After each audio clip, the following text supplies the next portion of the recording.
ઘરે ફરાળી ખમણ ઢોકળા બનાવવાની રીત. 3 ભાગનો સામો, 1 ભાગનો સાબુદાણા બંને ક્રશ કરવાનું. ક્રશ કરી અને એને પછી દહીંથી ખીરું બનાવવાનું. ખીરું બનાવી અને 1 કલાક એને રેસ્ટ આપવાનો. પછી એમાં જે તમારે સ્વાદ પ્રમાણે નમક, આદુ મરચાં, દૂધી, ગાજર, પછી પાલક નાખી અને તેના ખમણ બનાવવાના. હવે કરો, બોલો. સ્વાદ અનુસાર નમક નાખો.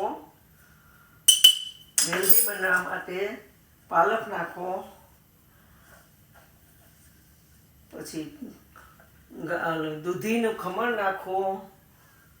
ગાજરનું ખમણ નાખો.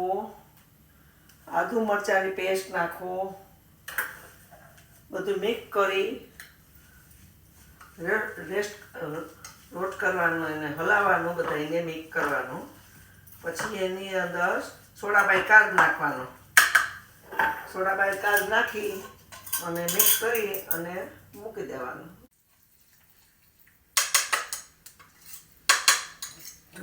કુકર ગરમ થઈ ગયું છે. હવે એને ડબ્બામાં નાખી અને એને કૂક કરવા મૂકો. 20-25 મિનિટ કૂક કરવાનું. પછી ખમણ તૈયાર.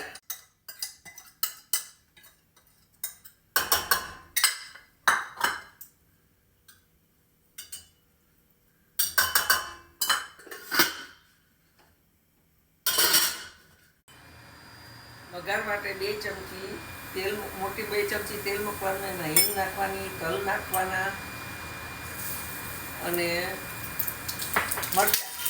ગ્રીન મરચાં નાખવાના ગાર્નિશ કરવા માટે.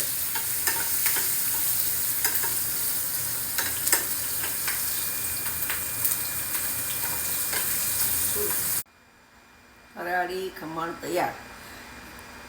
સામો 3 ભાગનો, 1 ભાગનો સાબુદાણા.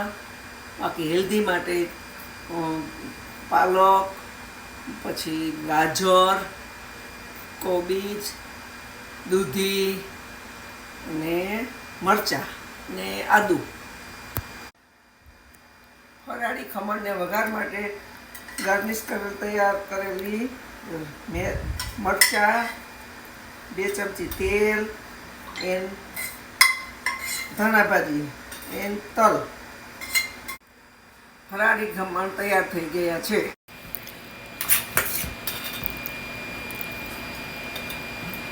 બોલો.